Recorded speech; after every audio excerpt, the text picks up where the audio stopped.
Well, thank you, Sam. It's a great pleasure to be here at Yale, and to be with all of you fellow teachers, and we're all in this kind of the same thing together. And yeah, I mean, the connection with India, Sam mentioned this, or I mentioned it, Sam says that I might remind all of you if you don't happen to know. Yale University was established by Elihu Yale, who was the governor of Madras, India, in the early 1600s, around 1638, something like that. He establishes Yale University, names it after himself, shamelessly, after having spent a career of kind of milking the profits out of India from East India Company. To kind of atone for that, I think, he established a university. So there's a connection with Yale and India that goes back several centuries. And that itself is fascinating. But the story of Islam in India, which is what my particular interest is, as Sam mentioned, I lived 2 years in the Peace Corps in Iran, and I made a very important, lucky trip to India while I was in Iran. I had already learned Persian, and so I was already kind of, and I'd already spent a year living in Tabriz, Iran, and I became kind of sensitized to Islamic culture, Persian culture. And then I go to India, and I thought India was all Hindu. That was my sense. All the textbooks kind of said that's what I didn't expect to find such a profound influence of both Iranian and Islamic influence in South Asia. And in a sense, my whole career has been trying to kind of work that out. You know, how did Islam become so deeply invested in and sink such deep roots in this very different culture, this Hindu-Buddhist culture? This is back in the 60s when I made that trip, 63 to be exact. And I look around and I see this architecture that's clearly looks like Isfahan. You know, anyone who goes to the Taj Mahal, bang, and you realize these were Persian architects. You look at the script of Urdu, it's Persian script. You listen to music, yeah, you look at the clothing, then you begin to learn vocabulary, it's all Persian. Not all of it, but a lot of it. And so this whole connection between Iran and India, these two powerful civilizations, and the religious component, Islam and the Hindu, Buddhist, Jain traditions of South Asia, and how they interact has been a fascinating question that I'm still kind of trying to sort out.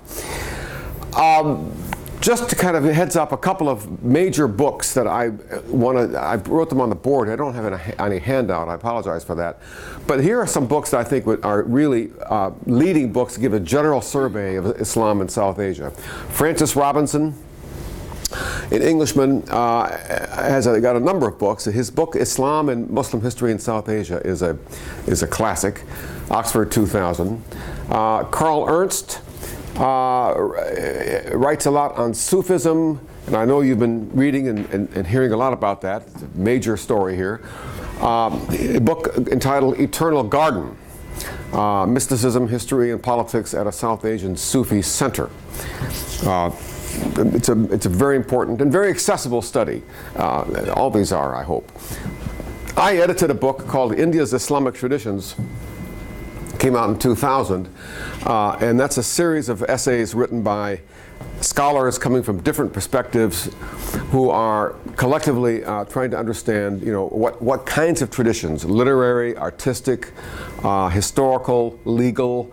There's a whole range of things that one can talk about, and that is historically oriented from 711 to 1750.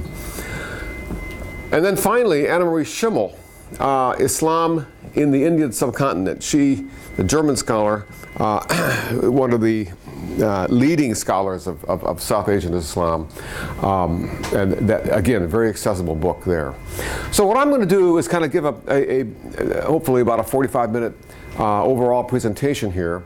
But I invite questions if they are, you know, to clarify a point that may not be clear. But don't be bashful about asking. And then afterwards, we'll have about 20 minutes or so, 15, 20 minutes of general questioning to kind of move into a more substantive nature. Now, where to begin? Well, I always begin with a map.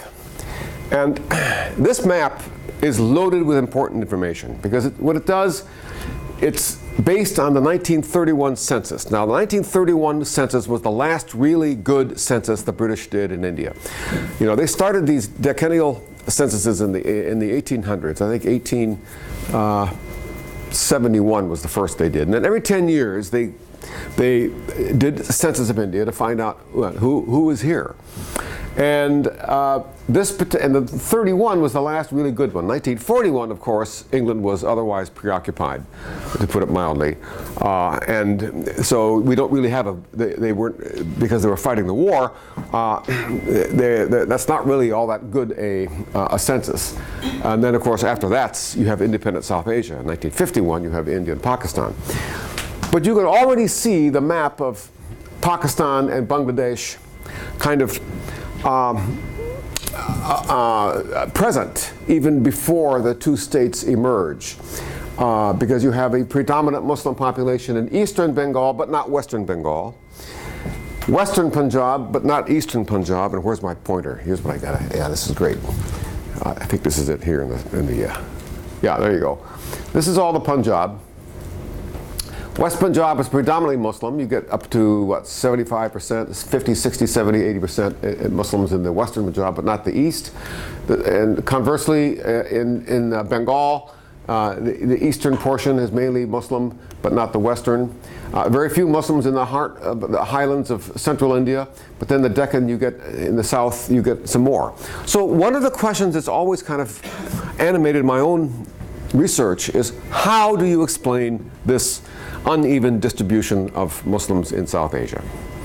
Especially given the fact that South Asia is home to 1/3 of the world's Muslim population. That's more Muslims are in South Asia than there are in the Middle East.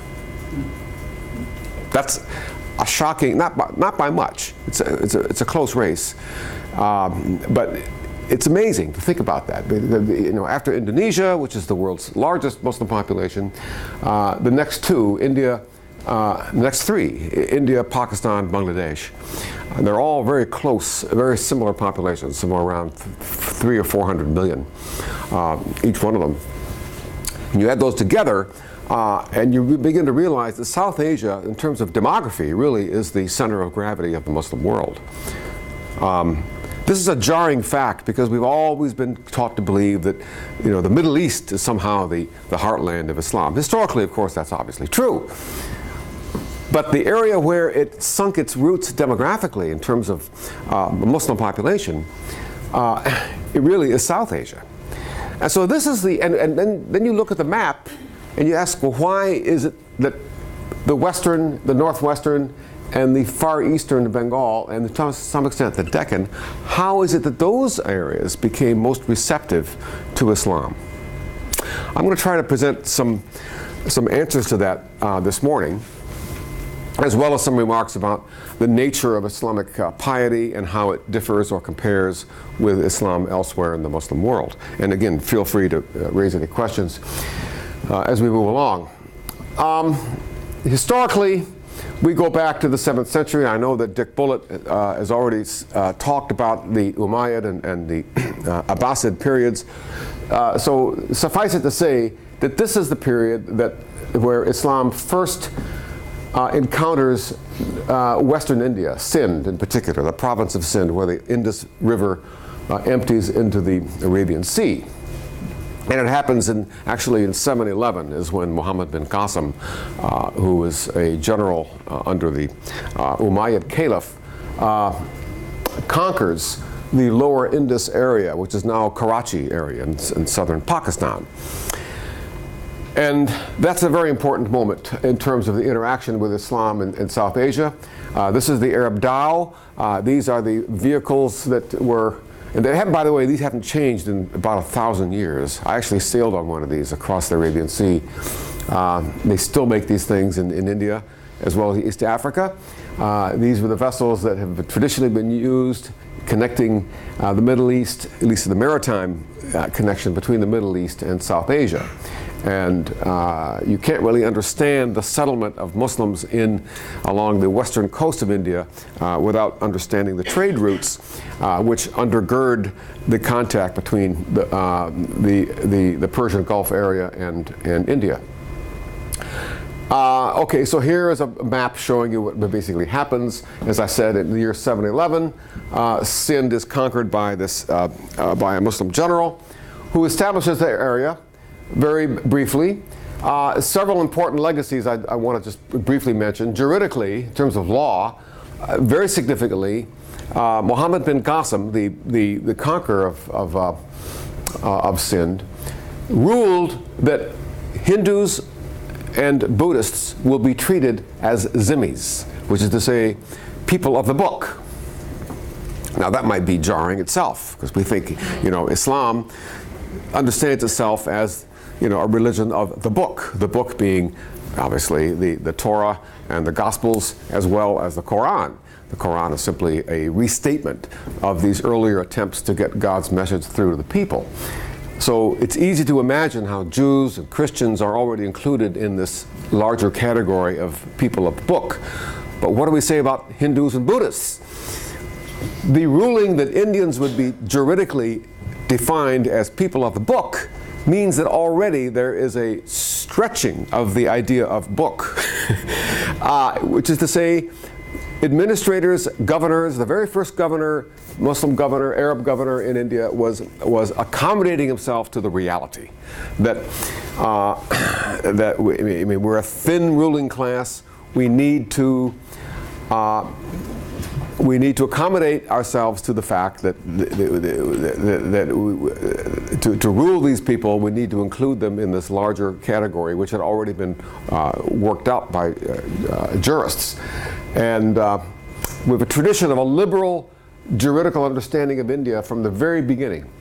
Also, Brahmins, the priests of India, were kind of reconfirmed as the elite community by Muhammad bin Qasim. So there was no effort, in other words, to upset or transform the social order. Rather, the first Muslims in India were there. They understood their mission as being to kind of confirm the existing social order, which is to say, to confirm the caste system. All this is important because subsequent regimes, Muslim regimes in India, look back to this first founding encounter as a precedent for how, in the real world, Indians can be governed. Because obviously Muslims were, as a ruling class, a very thin, tiny minority among a vast sea of non-Muslims. And there's a brief comment about agriculture, which it's always fascinating to me to think that, we always hear about the so-called Columbian exchange of plants and animals across the Atlantic Ocean since Columbus crossed it.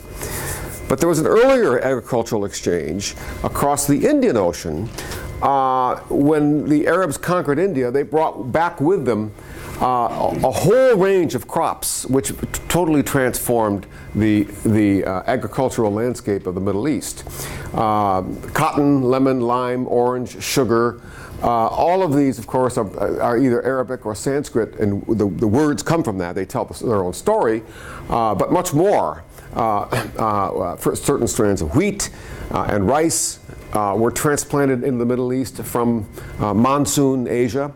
So the diet of the Roman world, the Byzantine world more precisely, was radically transformed as a result of this encounter with India. The Abbasid period sees a kind of a withdrawal beyond the Indus River from 1750 to 1258.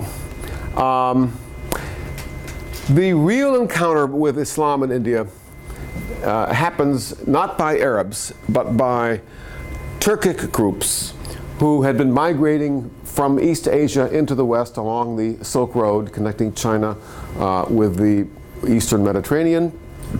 And the area that is of particular interest is this area of Khorasan in Central Asia, right up here in the, where I put the circle, Bukhara, Samarkand, these areas in the Oxus River region. This area in the 10th and 11th centuries was undergoing a dramatic cultural renaissance, in the sense that you had the Iranian peoples conquered by the Arabs in the mid 7th century. And about 300 years later, that submerged Iranian culture kind of bubbles up to the surface.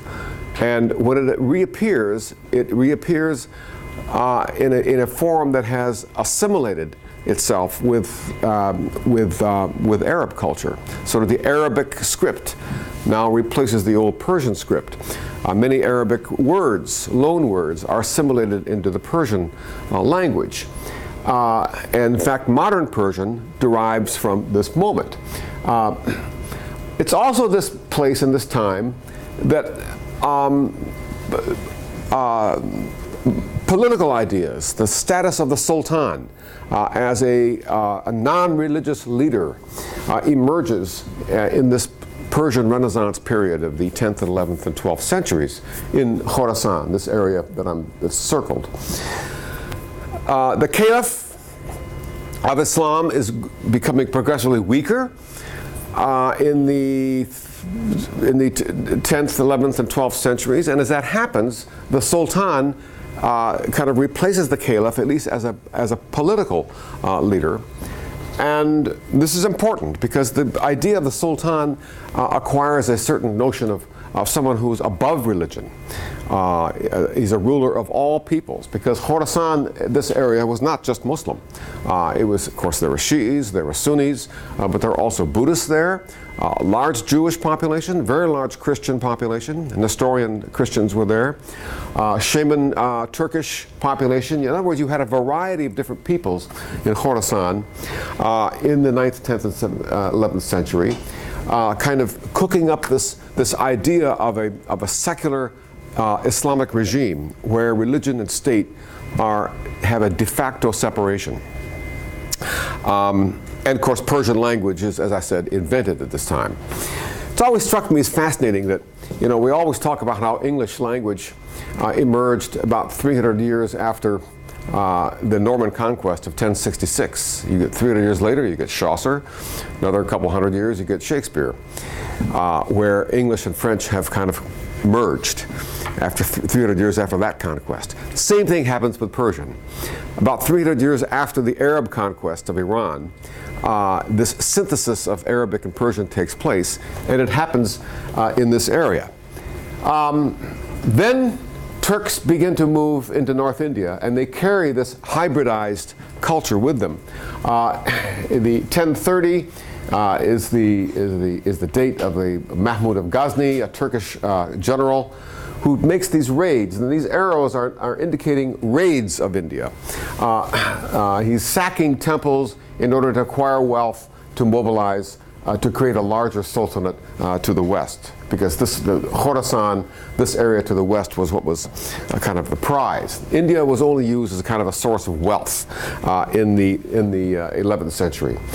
It's not till the 12th and 13th century that we begin to get settlement of Turks moving down these migration corridors, and that's the term I would use to describe these routes. Oops, sorry. Let me go back.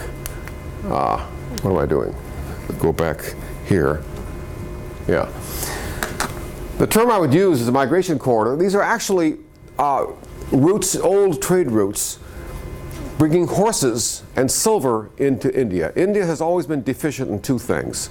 Horses don't do well in India because there's a competition for land by peasant population, plus there's no grassland as you have in Central Asia. So there's a constant need to import war horses by all dynasties of India.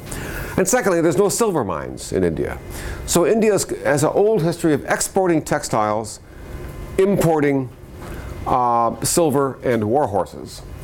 And so these roads that connect Samarkand and Bukhara and Central Asia with South Asia are basically trade routes, moving down into Lahore, from Lahore to Delhi, and from Delhi east down the Gangetic Plain toward Bengal, as well as south into Gujarat, and from there into the Deccan Plateau.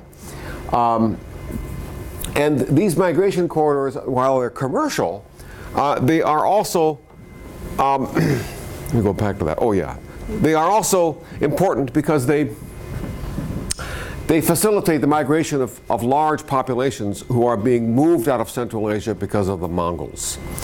And when this happens, now we get a true Turkish kind of Muslim population migrating into India. Delhi becomes filled up with populations of transplanted immigrants who are fleeing the terror of the Mongol invasions of Central Asia. And when they come, they arrive with a sense of authority that's already been kind of worked out in that Persian Renaissance. This very crude kind of mapping is what you see on coins that were minted in this period, where you have a statement of the credo of Islam: there is no God but Allah, and Muhammad is his prophet. Then the name of the caliph will be on one side of the coin, the sultan will be on the other side of the coin, and the son of the sultan is oftentimes as well on that coin. So you have this kind of downward flow of authority that has become already established in the way coinage was made by the 13th century. But when the first Turks actually conquer North India, now I'm going to show some coins here to illustrate again this theme of accommodation. I mentioned already how Muhammad bin Qasim ruled that Hindus and Buddhists of Sind were people of the book. That's basically reckoning with the reality that we need to accommodate ourselves to this large non-Muslim population. So what do? We call them people of the book. When the first Turkish conquerors take North India, they basically take over the existing format of coinage. So here are Indian coins that go back to the mid-1700s under the Hindu Shahi dynasty, where you have on one side a horseman on the left with a spear in his hand, and on the other side of the coin you have a bull.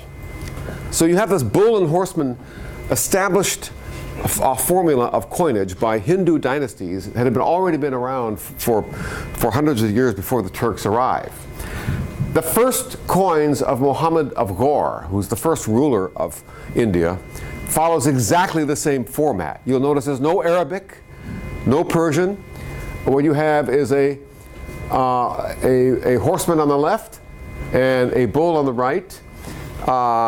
Extraordinary example of how the Turkish rulers are of necessity having to accommodate themselves to the existing reality. That bankers, moneylenders will only accept coins which they recognize. If you throw a coin at them with Arabic on it, which nobody can read anyway at this early stage, it's not going to be accepted.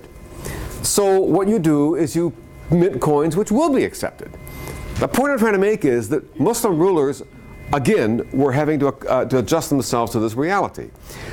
Here is another coin, a Rajput coin. The Chauhana Rajputs were the last great Indian dynasty of North India before Turks conquered them.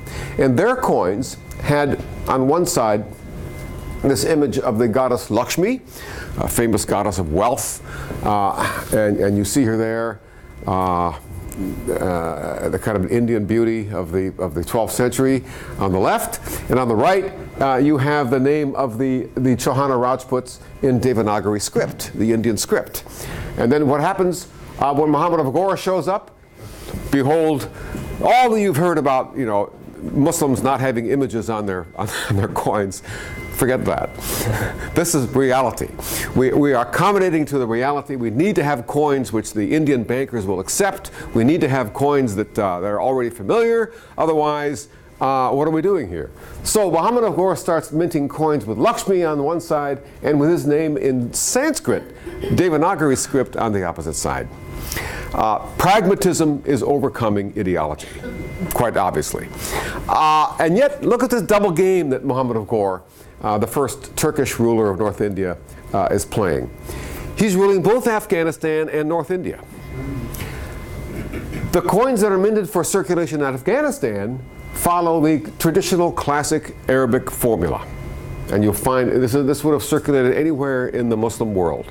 And it has all the formula I talked about earlier, where you have God Caliph, Sultan, son of Sultan, is downward authority, all in Arabic. There's no imagery, no images, nothing like that at all. But the same Sultan at the same time is minting these coins in India. So I think this is a fascinating point illustrating this whole idea of the need to accommodate politically with this reality. The Turks were ruling this area in North India in the 13th century. This is more or less the extent of their rule. You can see they swept very quickly down the Gangetic Plain, knocking over these Rajput houses, the Chandalas, the Paramaras, and so forth in central and northern India. And then they established the Delhi Sultanate. The Delhi Sultanate was the first ruling house of North India. And you can see in this map the territorial extent under the founder, Muhammad of Ghor, and his slave successor, Aibek. His name is up there at the very top, rules this heartland of Upper India. And then his successor, Iltutmish, another Turk, another Turkish slave actually, takes this much larger area. So this North India becomes the heartland of Muslim rule by the 13th century when the Delhi Sultanate is established. Architecturally, we begin to see spectacular monuments. This is a minaret. It's often been thought of as kind of a victory tower because obviously if a muezzin is doing his call to the prayer at the top of this thing, nobody's going to hear him. This is before microphones and loudspeakers. And so it's oftentimes thought this is really art historians dispute exactly what this tower was all about. It's clearly a statement, though, of occupation. Nothing like this had existed in India prior to the Turkish arrival. And this is the very first architectural Indo-Muslim monument in India, the great Qutub Minar. It's still the tallest minaret, I believe, in the world. Extraordinary monument as part of this mosque complex. Here's a close-up of it. You can see juxtaposing white marble with red sandstone. And the writing on it is not only Arabic, but also Devanagari. Indian workmen made this. They used local workmen, and we actually find on this tower invocations not to Allah, and not only to Allah, but also to the patron god of craftsmen among the Hindus. So it's a remarkable kind of monument. It's not just to Islam, but also to the workmen who were building it. It was made of recycled columns from either Jain or Hindu temples, stacked end on end to give them greater height. You can see there's one column here, and then a second one is stacked above it. So you have these large, very high enclosures for prayer halls in this mosque. And but behind all this is the larger story that I want to just briefly touch on, is the Mongols were really the force that were pushing all this process in India. The Mongols, of course, have swept across from China in the 13th century. Of course, they succeed in conquering China. They never conquer India. They can't get beyond the Hindu Kush area.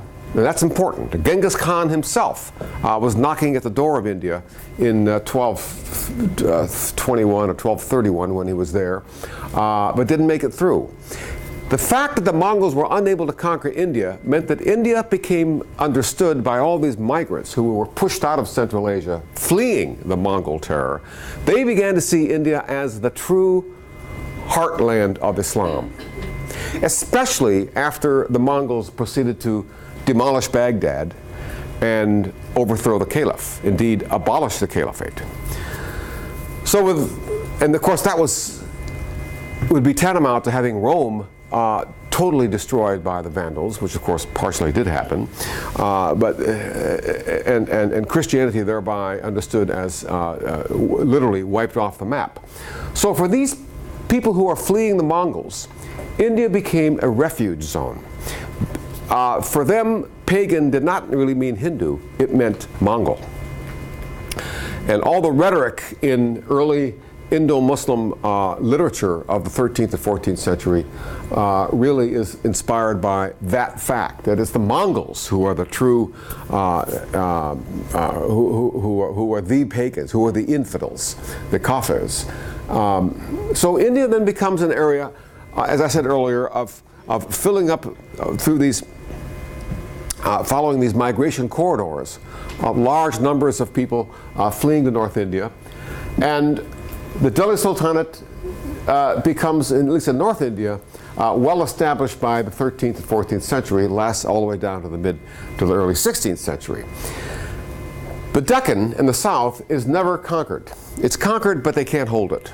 So there's this long divide between North India and the Deccan that exists. But behind all that, underlined in red, are the Mongols, who, as I said earlier, do not succeed in conquering India, but they have driven all this Persianized Turkish population into South Asia, who now begin to see India as the true home of Islam, given the fact that Baghdad has been destroyed in 1258, the Caliph has been executed, the office has been abolished, and so the Sultan of India becomes the focus of many pious Muslims who are now looking for spiritual direction, even though the Sultan doesn't have a spiritual bone in his body.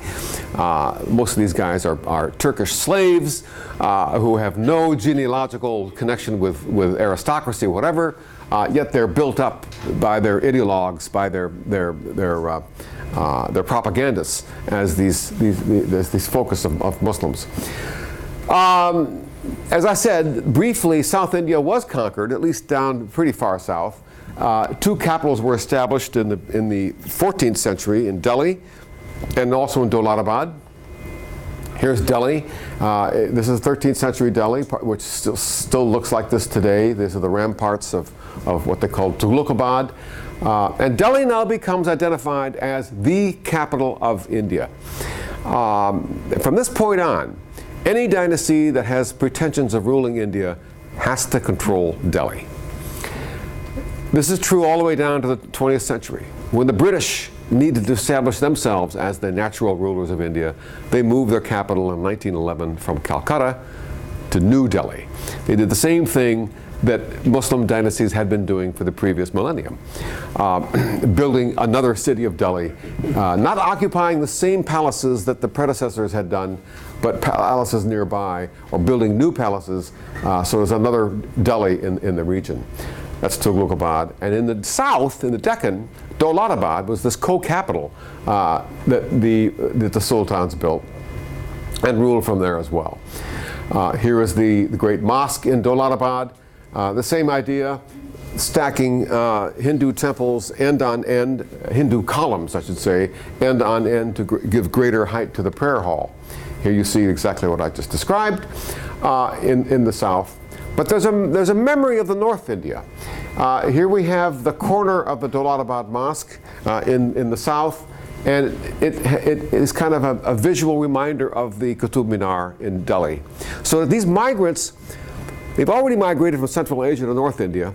Now they're migrating from North India to the south, but they're carrying with them this reminder of North India, that the Qutub Minar has kind of become the icon of Indo-Muslim presence. And we see that echoed in this engaged corner tower in the Dowlatabad Mosque. So here's our migration corridor that I mentioned earlier, following those ancient trade routes, horse trade routes from Central Asia into South Asia.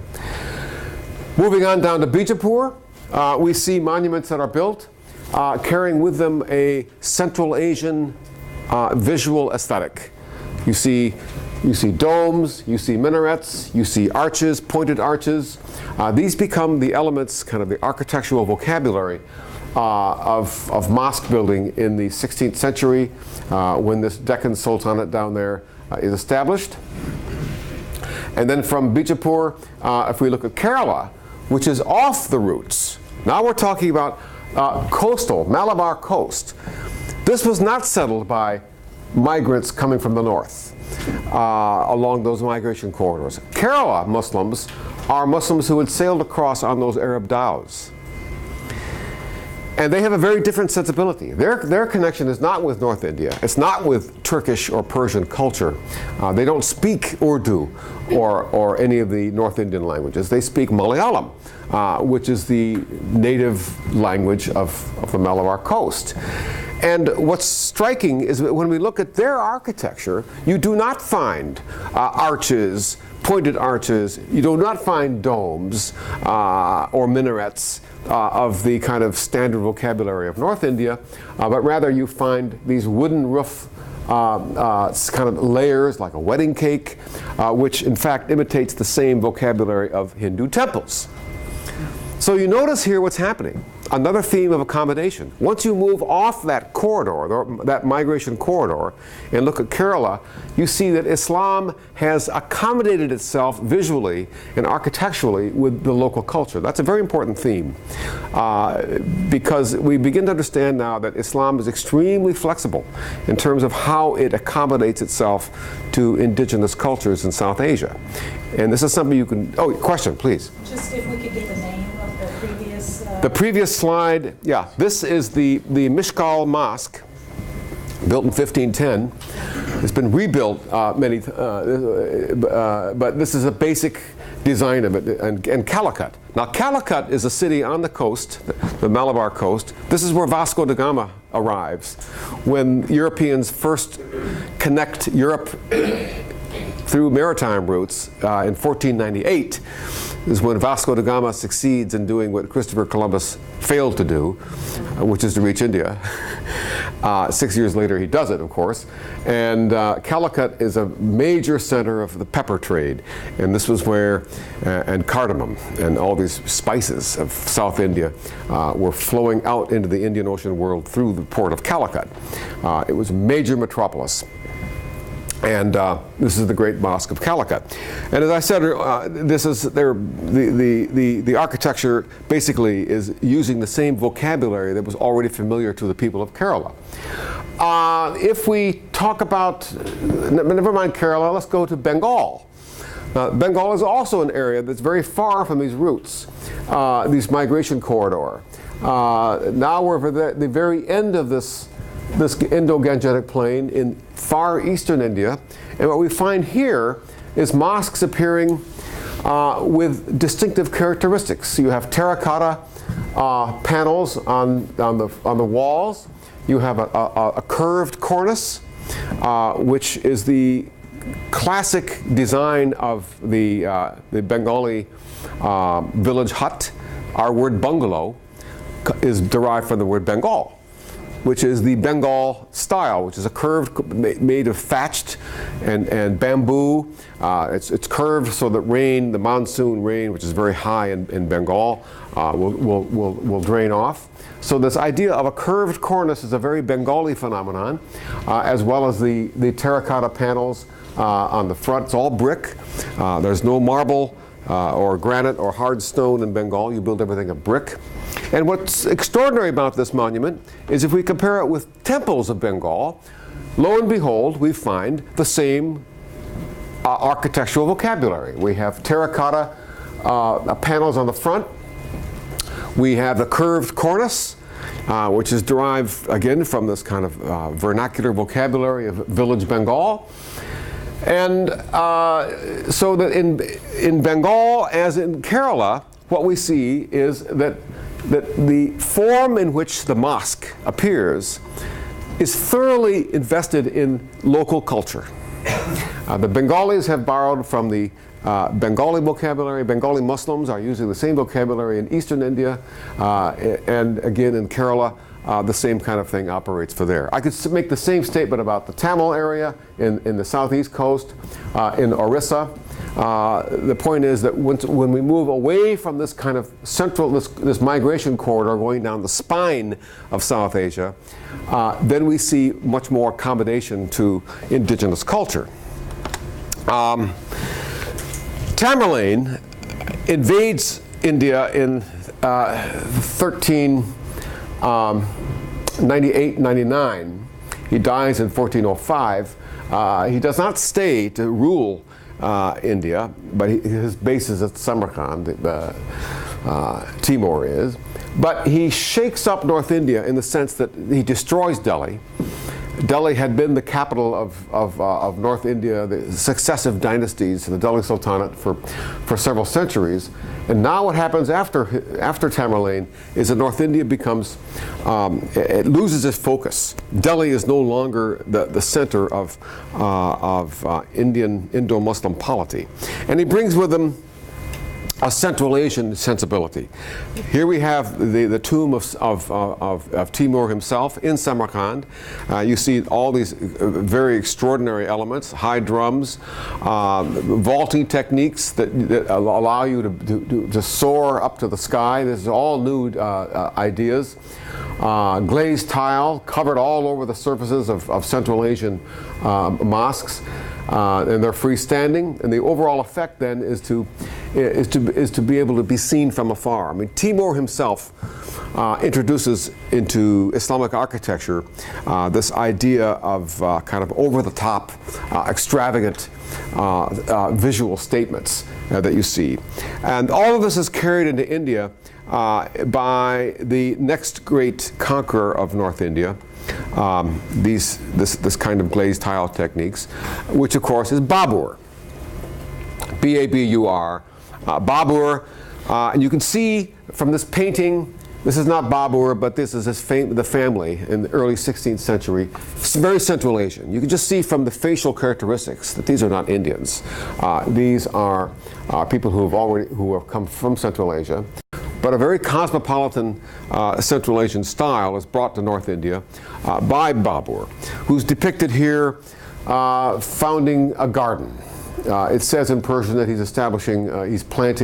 he's directing the planting of pomegranates in his garden. So we begin to get now, with 1526, Babur sweeps away the last dynasty of Delhi Sultans in North India and establishes the Mughal Empire, which is the largest Muslim empire in the world, larger even than the Ottomans or the Safavids in the Middle East, although the three were roughly contemporary. And I'm sure you've already been hearing a lot and reading a lot about the Safavids and the Ottomans.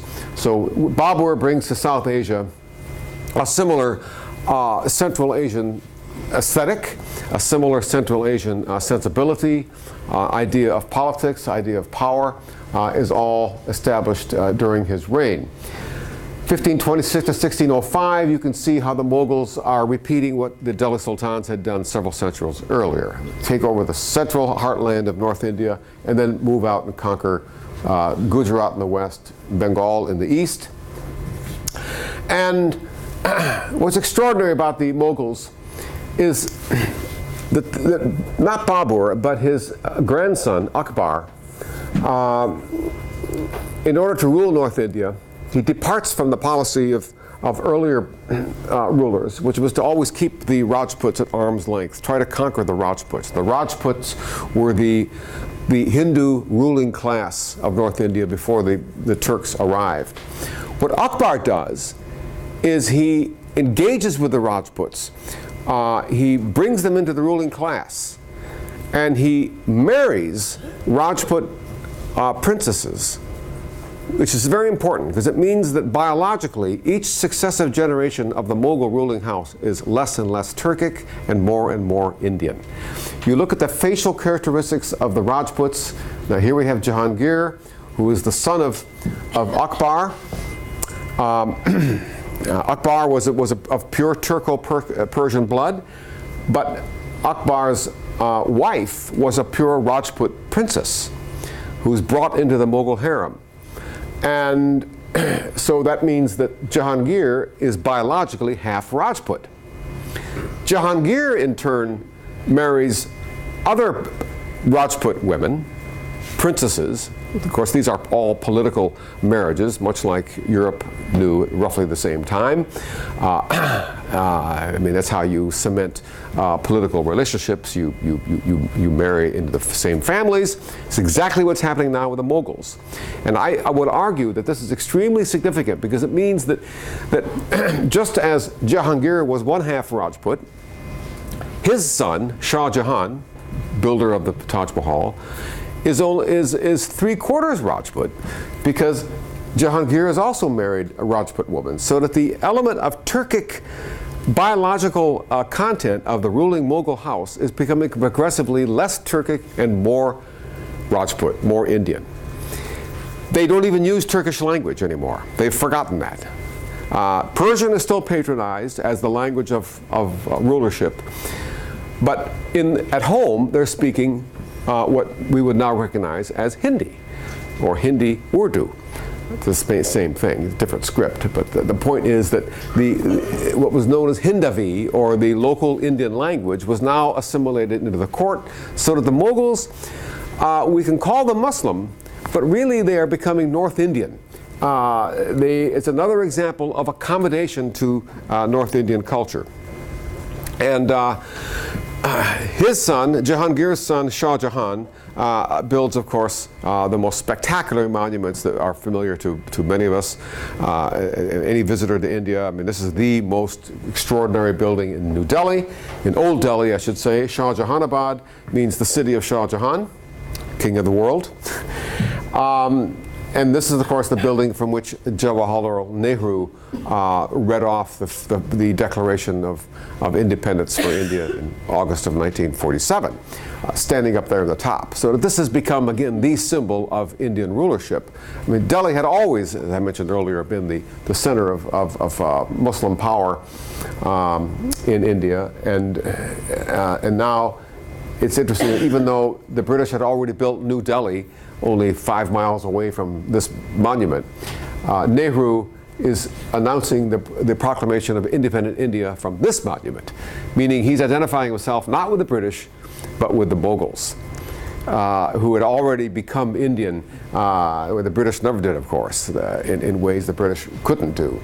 So Shah Jahan then is the patron of these monuments, which we all identify as kind of the classic statement of India itself, the icon of India.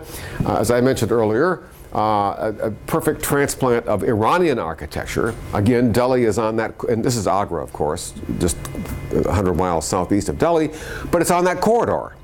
That corridor of Persian architecture, that migration corridor from Central Asia into the heart of India. So we see here an exact replica of the finest Persian aesthetic reflected in the Taj Mahal. But not just the Taj Mahal, but other great monuments of the north, the Great Mosque in Lahore, again, sandstone and white marble, red sandstone. In the south of the Deccan, we get Timurid or Central Asian motifs again, the glazed tile.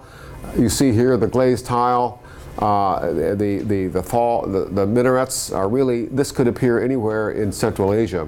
Again, these are essentially transplants from Central Asia into India, unlike those Bengali or Kerala mosques that I showed earlier. Sufism, I know you've read a lot about that, because this goes back to the question of how Islam accommodates itself to India. The Quran, here's a central paradox. The Quran, you know, was written in Arabic.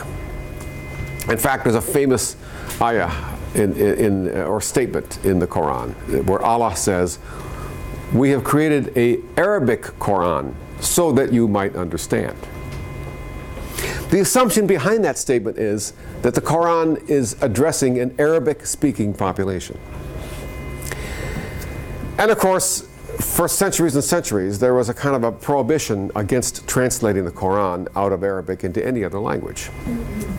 So the question becomes, and we go back to the central paradox, how does India, where Arabic is not spoken, how does the Quran communicate? How is the Quran mediated to a non-Arabic speaking population? And I want to close with a few comments here about how that paradox is overcome. Because it really goes to the heart, I think, of understanding Islam in South Asia. How does Islam, why is it that South Asia is the demographic heartland of the Islamic religion? Not Middle East, but South Asia, when this is a non-Arabic speaking area? That's the central paradox. One of the answers is that whereas the Bible, of course, is freely translated out of Hebrew and Greek into Latin, into all the vernacular languages with the Reformation, this does not happen with the Quran. So we need to redefine our understanding of translation. We do not find a word by word. Translation is not just a word by word translation of meaning from Arabic into other languages. Rather, the word translation needs to be understood in a much broader kind of metaphorical sense. You have commentaries of the Quran, which are written in vernacular languages. You have histories of the Prophet Muhammad and the other prophets of the Quran written in vernacular languages. And it's these Bengali or Tamil or Kashmiri commentaries on the Quran or histories of the prophets. These are written in local languages, and each one of these becomes a way of transmitting Islamic ideas into vernacular culture. So even though the Quran is not translated word by word into vernacular Bengali or Hindi or Kannada or Telugu or any of the other languages, it is through other media that Islamic ideas are mediated into a non-Arabic speaking people. One mechanism is through the great Sufi shrines that are built in the Punjab. Now this is in Multan, now in Pakistan, in the great province of Punjab. The sultans in the 14th century of Delhi would patronize popular Sufi sheikhs for simple political reasons. These Sufi sheikhs are already popular. Their shrines are great, kind of like magnets, attracting hundreds and thousands of people, both Hindus and Muslims. So what the Sultan does, in order to kind of curry the favor of local populations, is to build these magnificent monuments over the grave sites of very popular sheikhs. You know, it's like American politicians going to Hollywood and currying the favor of movie stars. You need to sink your roots in the local population. You identify who are the people that are locally understood as charismatic and powerful. We're going to get on their side. So as a political statement, what the sultans of Delhi are is by patronizing these great Sufi shrines in Western India, they are plugging into an existing a network of piety, namely Sufism. And so throughout present-day Pakistan, we find these extraordinary monuments. I mean, look at the tile. Again, it all echoes Central Asian aesthetic that I already showed. You can see that reflected here very clearly.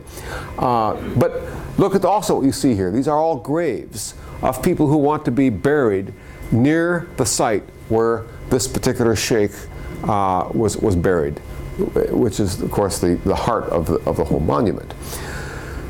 So in Western India, what you have is a phenomenon of these great shrines that are kind of like magnets, patronized by sultans. They're the ones who write the checkbook. They support it. They pay the bills. And so you have this kind of connection between local piety and political power. It's visually very dramatically seen in these shrines. These are shrines of the Deccan. Same idea. The sultans would have patronized these monuments. Again, in the Punjab, you have these large shrines made of pure marble, again patronized by the sultans of Delhi. Here is a nighttime celebration at one of these shrines, and you've already studied Sufism. You understand that, these are every Thursday night is when you have these large gatherings at the shrines in the Punjab. This particular one at Pakpatan. Here's the grave site of one of these shrines. Muslims saying prayers over them. Here is another the tomb of a Shah in Sindh. And I just want to draw your attention to one thing about this, which is the presence of this object here, which of course you can easily recognize as a crown. The crown symbolizes the fact that in Sufi thought, the real sovereigns of the world are Sufi sheikhs, who simply kind of designate sultans to be their caretakers who do the messy business of revenue collection, administering justice, raising armies, taxation. They do all that. But the real sovereigns of the universe are Sufis, who, quote unquote, appoint the sultans to rulership. And so there's this fascinating kind of tense relationship between political power, sultans, and Sufi sheikhs. They both claim sovereignty, but in different ways. The sultans are out there fighting their battles, collecting taxes, and all the rest of it. But they also used Sufis many times to serve as in their coronation ceremonies. It's Sufi sheikhs who actually put the crown on their head, because it's understood in the Sufi discourse that Sufis are the real sovereigns of the world. And you see that echoed here in this tomb where we have an actual crown.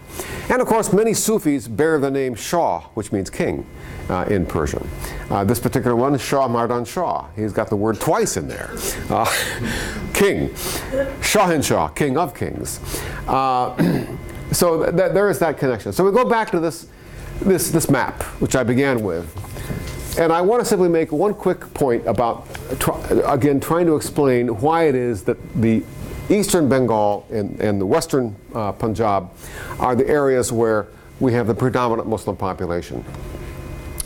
If we look at a distribution of Muslims in Bengal as of the first census, 1872, we can see that it's the eastern half which has the highest population, up 70, 80%, as high as 90 and above in the eastern delta, whereas the western delta, which is where the Calcutta is the western side, it's mainly Hindu.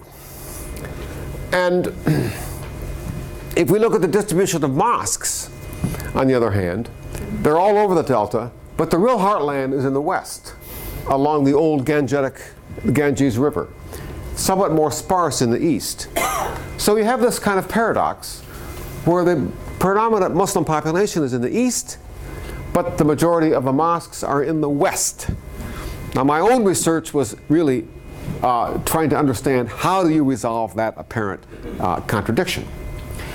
What I found squirreled away in record rooms in what is now Bangladesh, eastern Bengal, were these 17th and 16th century Persian records, which basically transferred virgin jungle land, thick forested land, to developers who were required to cut the jungle, bring the land into cultivation, rice cultivation, wet rice, and as a condition for doing that, they had to build either a temple or a mosque, which then became the kind of nucleus of new communities in a region where the population was neither Hindu nor Muslim already. They were practicing kind of local Bengali religious cults in the 16th and 17th centuries.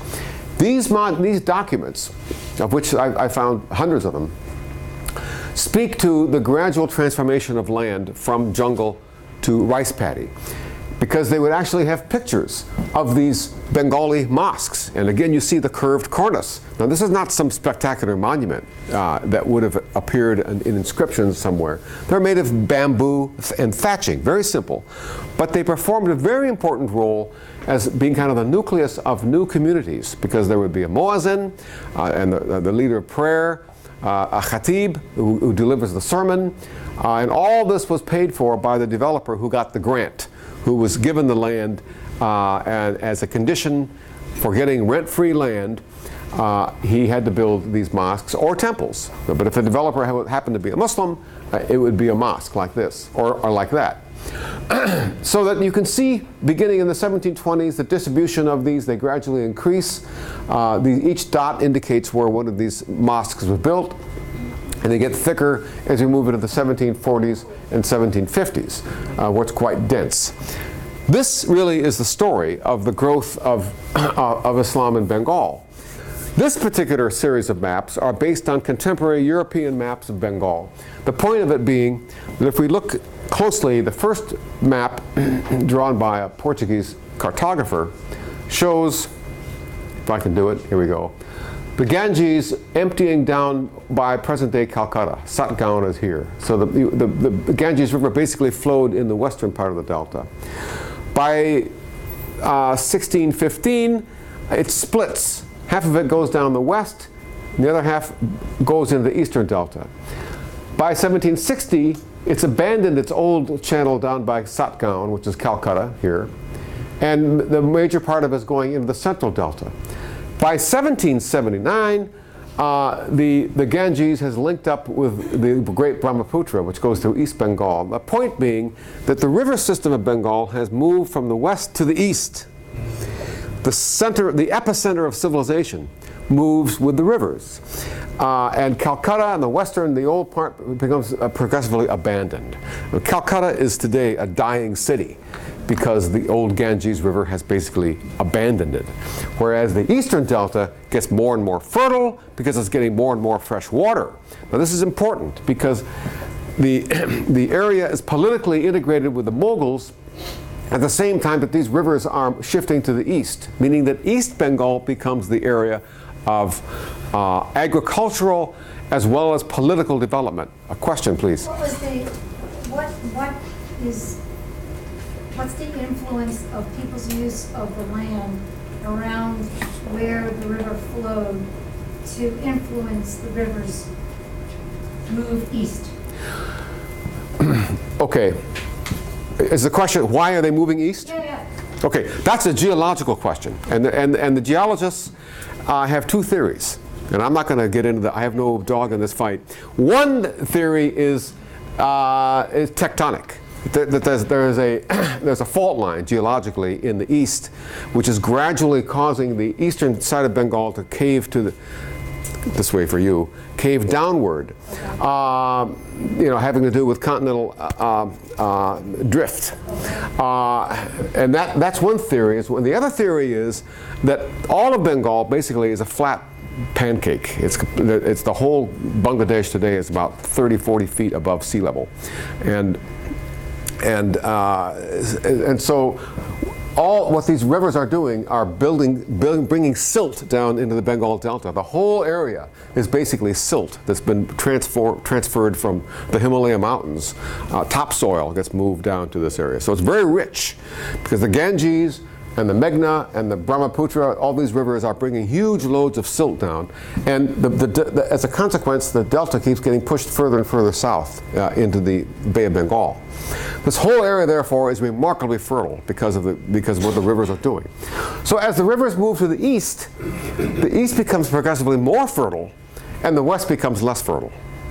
That's reflected in population figures. Population is higher in the east than it is in the west.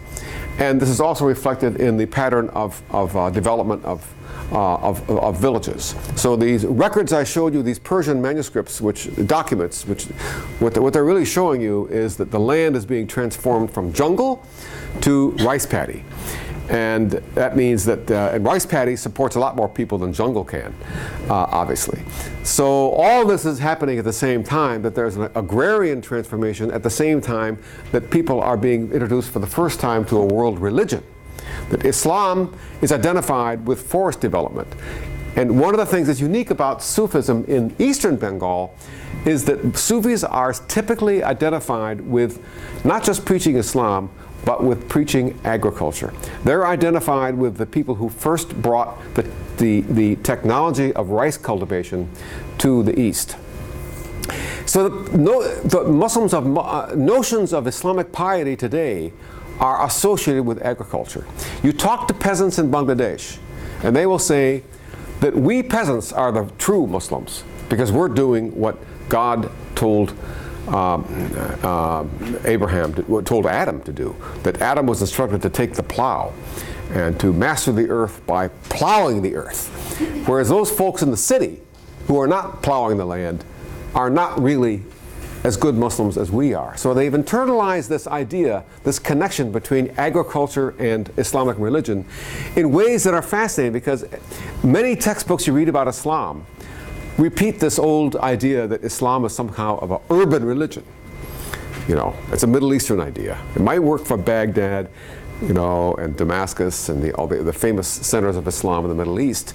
But when you move into the Indian subcontinent, which is monsoon, there the whole thing is inverted, and that Islam is now understood as an agrarian phenomenon. And these saints, these Sufis, are associated with people who bring Islamic piety to Bengal. So I'll close with this image.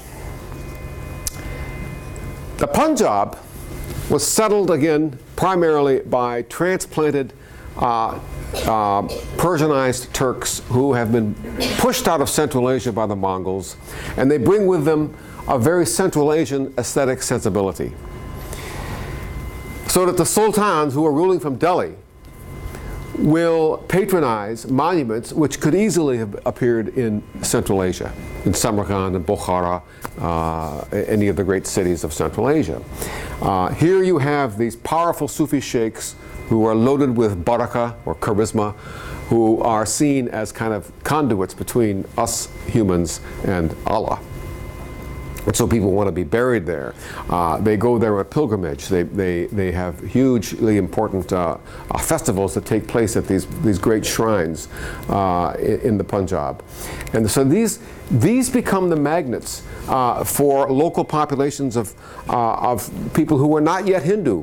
They're kind of on the way to becoming Hindu, but they're not quite there yet in the 12th century. And so the Punjab has a very different kind of entree into Islam than Bengal.